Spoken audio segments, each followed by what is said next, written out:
Hey guys, how's it going? Hope you're doing well. My name is Crown, and today I'm going to read you some very interesting stories that I hope that you're gonna love. And now, without further ado, let's go!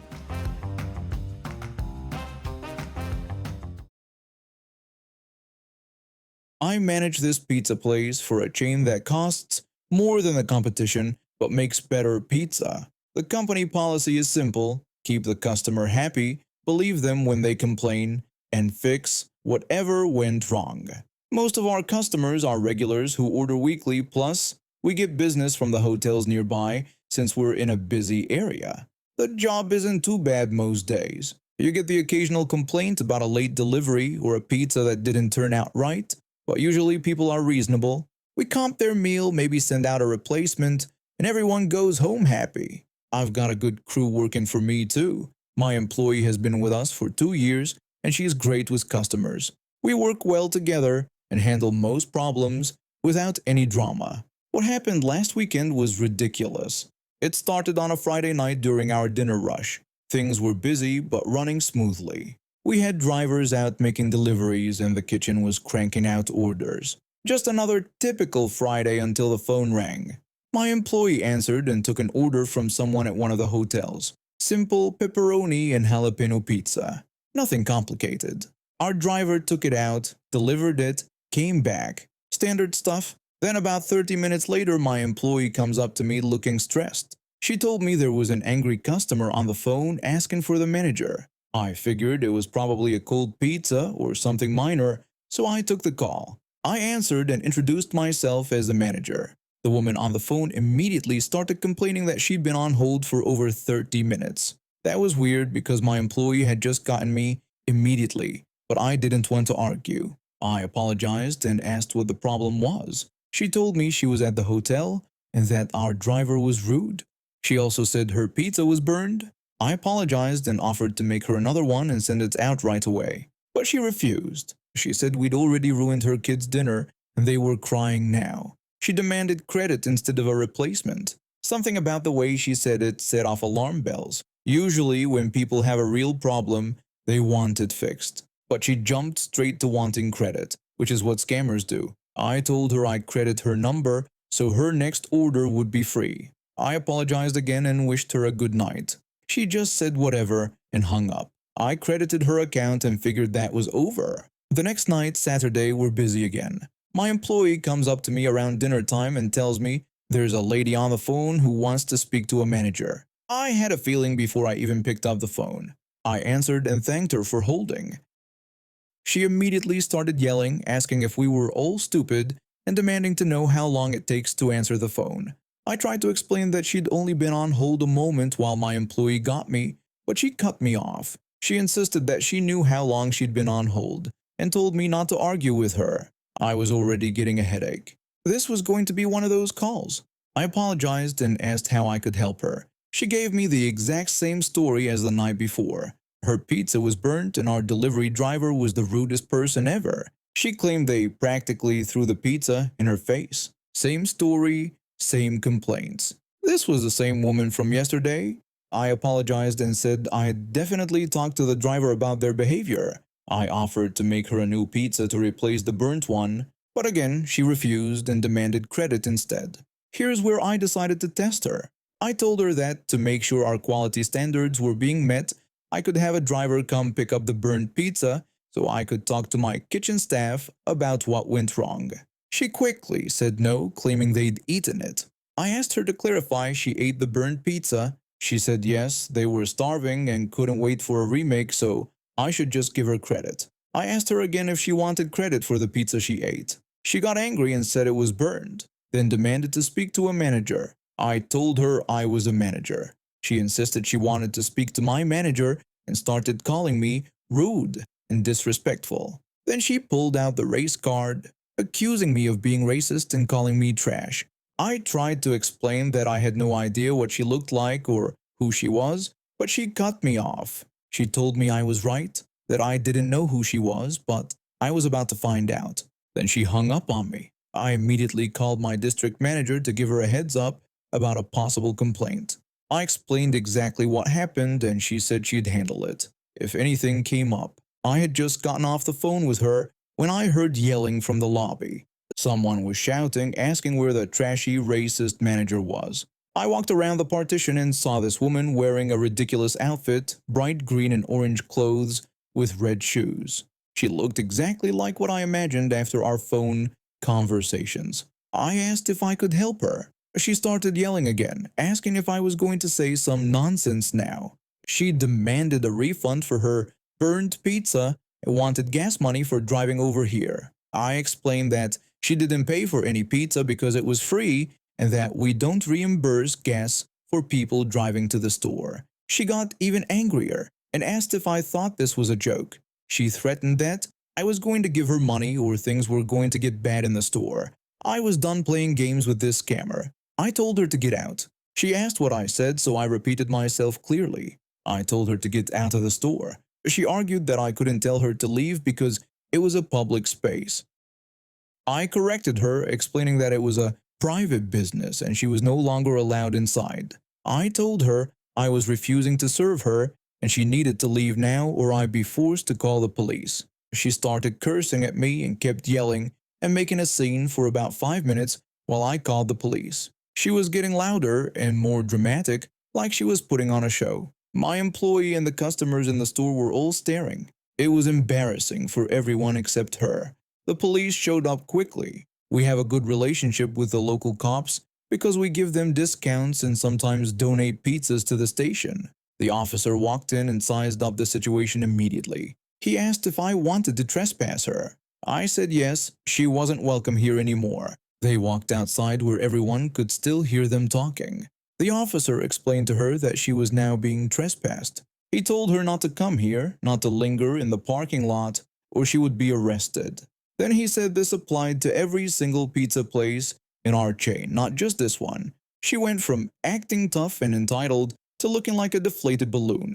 She realized she'd just gotten herself banned from every location of our chain in town for trying to scam maybe $20 worth of free pizza.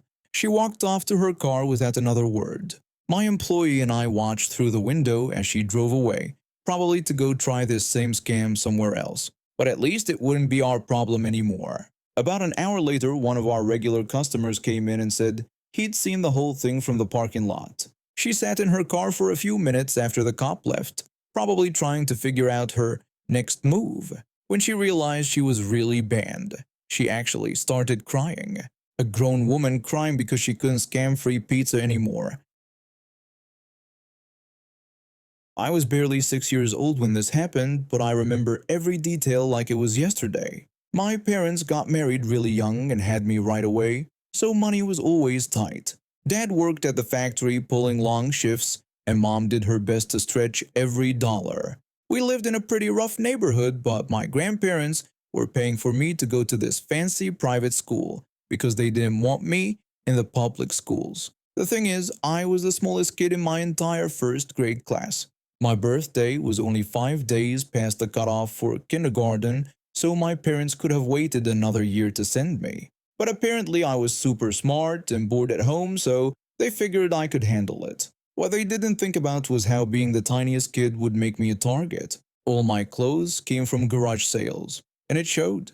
While the other kids had nice new outfits, I wore hand-me-downs that never quite fit right. I was small, poor, dressed funny, and way too smart for my own good. Classic recipe for getting picked on. Most of the kids in my class were actually pretty nice to me. But there's always that one kid in every school who makes everyone else's life miserable. In my case, it was this big dumb kid I'll call the bully. He was huge for a 6-year-old, probably held back a year, and he had it out for me from day one. This kid had everything. His parents bought him every single Transformer toy that existed. Meanwhile, I had exactly 2 robot toys, and they weren't even the good brand. During recess, he'd push me down on the playground. At lunch, he'd tease me relentlessly. He had a couple of other kids who followed him around, and they were all smart enough to only mess with me when the teachers weren't looking. The one time I tried telling a teacher what was happening, she gave me some nonsense about turning the other cheek. After that, the bullying just got worse because now they knew I was a snitch. A few months into the school year, things escalated. The bully started taking food right out of my lunch. Not just any food either. He went straight for my favorite thing in the whole world, spicy beef sticks. You know, those Slim Jim type things. My mom would buy them from this little corner store near our house, and I know they cost more than we could really afford. But she loved me and put one in my lunch every single day. Well, this jerk figured out he liked them too. Every day at lunch, he'd come over to my desk, grab my beef stick and eat it right in front of me. The ancient old lady who supervised our lunch period never noticed anything. She just sat there half asleep while this kid stole my food. After about a week of this, I had enough. I went home and told my mom I didn't want beef sticks in my lunch anymore. My mom asked me why not since she thought those were my favorite. I just told her I didn't want them anymore. But my mom wasn't stupid. She could see right through me. She asked me what was really going on and if I was being picked on at school. That's when I broke down crying and told her everything. How this kid was stealing my food, pushing me around, and making my life miserable. I told her I didn't want her spending money on treats that some bully was just going to take away from me. Now most parents would have called the school or talked to the other kids' parents. But my mom had to grow up fast when she had me, and in some ways, she never really finished growing up herself. Instead of making phone calls, she grabbed her car keys. She told me to get in the car because we were going to the store. We drove to the grocery store, but instead of going to the snack aisle, my mom headed straight for the pet food section. She picked up a bag of dog treats that looked exactly like beef sticks. She told me these would work perfectly. She explained her plan to me on the way home. We were going to replace the beef sticks in my lunch with dog treats. I wasn't supposed to tell the bully what he was eating. Not on the first day, not on the second day. I had to act normal, act upset when he took them, and wait until he'd eaten almost all of them over several days. Then we'd spring the trap. The next Monday, I packed my lunch with a dog treat instead of a beef stick. Just like clockwork, the bully came over during lunch and grabbed it off my desk. He thanked me for the snack and called me a loser. I pretended to be upset while he ate the whole thing. He didn't notice any difference at all. Tuesday, same thing. He grabbed the dog treat and gobbled it down while I sat there looking miserable. This went on for an entire week. Every day this kid was chomping down on dog food and loving every bite. I had to bite my tongue to keep from laughing when I watched him enjoy his beef sticks. Finally, Friday came. This was the day we'd planned for the big reveal. I made sure to bring the actual bag of dog treats to school and hide it in my desk. When lunchtime rolled around, I waited for the bully to come steal my beef stick like he always did. He grabbed it off my desk with that same smug grin. He told me how good these were and that my mom should buy more of them. I waited until he was halfway through chewing it. Then I pulled the bag of dog treats out of my desk and held it up high so everyone could see. I yelled to everyone to look at what this idiot had been eating all week. The whole classroom went silent for about 2 seconds. Then I pointed right at the bully. I announced that he'd been eating dog treats and stealing dog food from my lunch. The reaction was even better than I'd hoped for. The bully looked at the bag in my hand, then at the half-chewed dog treat in his mouth. He started gagging and spitting, trying to get it out of his mouth. Some of the other boys started barking at him. Within seconds, the entire class was laughing, yelling, and making dog noises. The bully started making these horrible retching sounds. Then he burst into tears and ran out of the classroom. The old lunch monitor had no idea what was happening. All she knew was that some kid had just run out crying, so she shuffled after him to figure out what was wrong. The rest of us finished our lunch and went to recess like nothing happened. I was like a hero that day. All the other kids wanted to hear about how I'd planned the whole thing. The bully was nowhere to be seen during recess, which made it even better. When we got back to class, our regular teacher was there doing math or whatever. Then the vice principal walked in. This was the guy everyone was terrified of, the disciplinarian who had a wooden paddle hanging on his office wall and wasn't afraid to use it. The vice principal told me I needed to see him in his office right now. I was about to start crying before I even left the classroom. When I got to the office, something surprised me. My mom was already there, sitting across from the vice principal's desk. The bully was in a chair next to her and he looked awful. He'd obviously thrown up on himself, and it looked like he might have wet his pants too. His mom was there as well, looking absolutely furious. The vice principal called my mom into his private office, and I could hear yelling through the door. I thought for sure I was about to get expelled or suspended or paddled or all three. After what felt like forever, my mom came out of the office. She told me to go back to class and that everything was fine. Then the bully's mom came out and started laying into her son. She told him he was grounded for a month and asked how he dared to steal food from other children. She said that picking on someone smaller than him was unacceptable and that she had raised him better than that. She turned to my mom and apologized for everything. She promised that it would never happen again. And you know what? It really never did happen again. From that day forward, the bully was actually nice to me. Not just normal nice, super nice. He stopped pushing me around, stopped teasing me, and even started defending me when other kids gave me trouble. A few weeks later, he invited me to his birthday party. I didn't really want to go, but my mom said it would be good to give him a chance. So I wrapped up one of my robot toys, one of my only two good toys, and gave it to him as a present. He loved it more than any of his expensive Transformers, and from that day on, we were actually friends. I spent most of my free time at our small branch library as a kid. It was my safe haven where I could escape into books and work on school projects in peace. The librarians knew me by name, and I had my own corner table. But sometimes for bigger research projects, I had to venture downtown to the main library, this massive 5-story building that took up almost an entire city block. That particular summer day was brutal. The heat was so intense that even walking from the parking garage to the library entrance left me sweating. I was working on a research paper for my history class, something that required access to archived newspapers and reference materials that only the main branch had. The main reading room on the second floor was my destination, a huge, quiet space with long rectangular tables that could seat 6 people each. The room was pretty full, which wasn't unusual on such a hot day. The library served as an unofficial cooling center, and there were several homeless individuals scattered throughout the room. They were all minding their own business, some reading, others just quietly enjoying the air conditioning. I found an empty spot at one of the tables and spread out my notebooks and papers. I'd been working peacefully for about an hour when I heard this loud plop sound. Someone had just slammed down an armload of magazines right across from me. I looked up to see a middle-aged woman settling into the chair. She had perfectly styled blonde hair and expensive-looking clothes. Without any consideration for the people around us, she loudly asked if she could sit at the table because she didn't want to sit near the homeless people. She didn't bother lowering her voice when she said this. Several people at nearby tables turned to look, including some of the homeless individuals she was obviously referring to. I felt my face flush with embarrassment for them. I told her it was a public table, which was my first mistake. Acknowledging her existence seemed to give her permission to start talking. And boy, did she talk. She immediately launched into complaints about how the city had gone downhill. She bragged about some grocery store back where she was from that supposedly made our local stores look like garbage.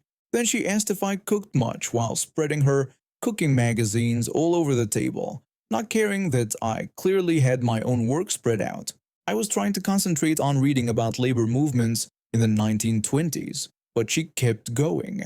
I gave short responses, hoping she would get the hint that I wasn't interested in chatting. She was completely oblivious to my attempts to stay focused on my work. For 25 straight minutes, she rambled on about recipes, grocery stores, and how terrible our city was.